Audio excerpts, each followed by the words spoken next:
Do you think that it's going to take an attack for people to see what the possibility is of this threat? Who cares what Carter says? Who cares? Yeah. Well, I'll tell you who cares. The terrorists care. The terrorists they do care. not. Hezbollah cares. Hamas cares. Ahmadinejad cares. Well, I think it demonstrates that Iran thinks it's on a roll. I really believe that people don't understand the danger that this country poses to the world. They're ignorant of the Persian situation. They don't know the culture. They don't know what's going on there.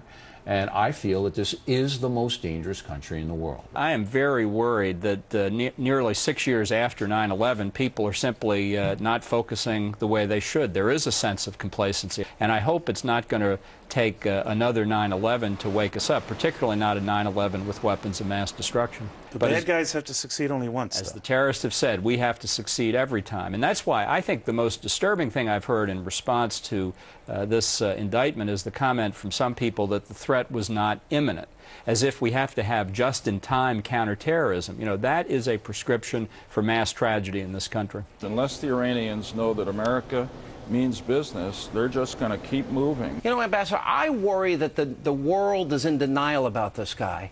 Between his desire to get nuclear weapons, his threats against Israel, are we in denial about him?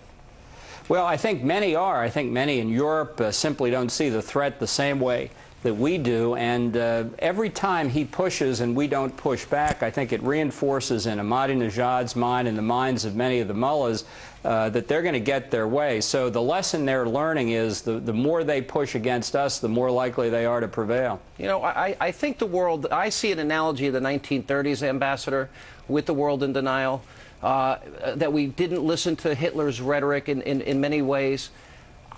Do you think the world understands how evil this regime is?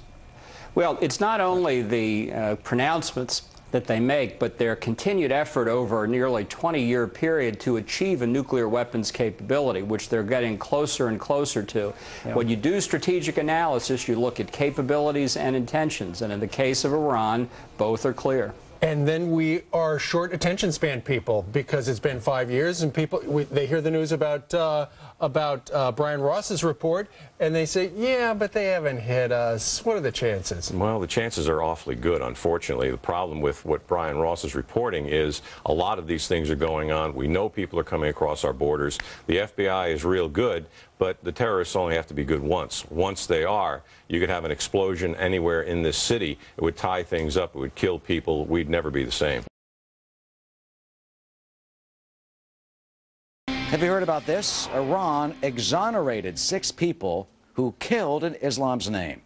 Millions of people have witnessed that Iranian government has killed thousands of their opposition every day, every single day. In this one case, the victims were stoned. They were actually drowned. Ready for this, folks? Ready for this crime? The crime was a young couple were walking together. They were engaged, and they were holding hands, walking together, and they were murdered. Iran cracking down on women for dressing inappropriately, according to Islamic rules. The nationwide drive is an annual pre-summer crackdown aimed primarily at women whose coats are seen as too tight, trousers that are too short, and headscarves that are too loose. It's an Islamic revolution. We have a serious problem until they define evil and realize there's some people you can't feed. They're our enemies. They want to kill us.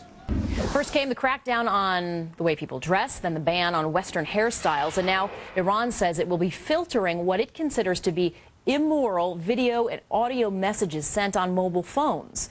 The Supreme Council of the Cultural Revolution says new equipment will now prevent, quote, immoral messages and social problems.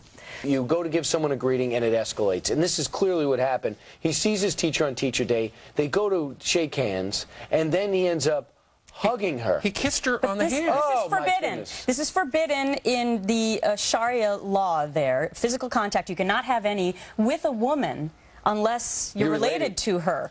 When the Iranian foreign minister arrived for dinner at the Iraq summit in Egypt, he saw red. Instead of sitting across the table from Secretary of State Condoleezza Rice, he left abruptly. The minister claimed to be skipping out because of a skimpy red dress worn by a Russian entertainer. But the State Department said he might have been more afraid of the Secretary of State than the lady in red. Well, was it the Secretary of State or a skimpy dress? It's the big issue. How can we get Iran to abandon its nuclear ambitions when its top diplomat will not even break bread with ours? The foreign minister says he left the meal because of a female violinist's revealing red dress. Now, Iranian government brutal. It's brutal. It's brutal on women, brutal on children, brutal on everybody.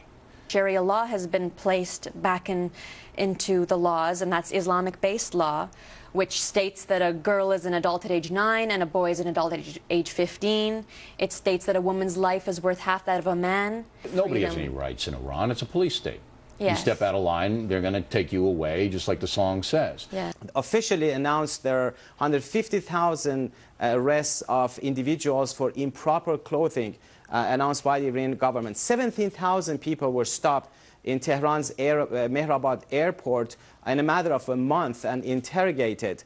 And there were thousands of people arrested for participation in anti-government demonstrations by teachers, students, workers.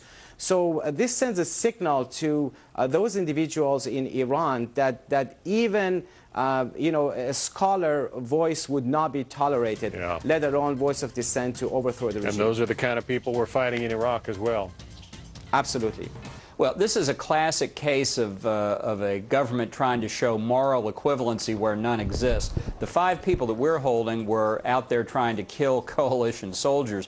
The 5 American citizens that Iran is holding are being held on trumped-up charges. So they're trying to create an equivalency where none exists. This is typical totalitarian propaganda. We shouldn't fall for it. You're talking about Chavez, you're talking about Ortega, you're talking about Ahmadinejad, and you're talking about Kim Jong-il. And a lot more. Even the guy who is Ahmadinejad's boss, he didn't get much coverage. Ali al-Khamenei, who is really the boss, the supreme leader of Iran, he's not cool. He doesn't come on camera with Mike Wallace. He doesn't wear a blue blazer. So he's one of these fulminating guys with smoke coming out of his ears. He's more dangerous than Ahmadinejad is.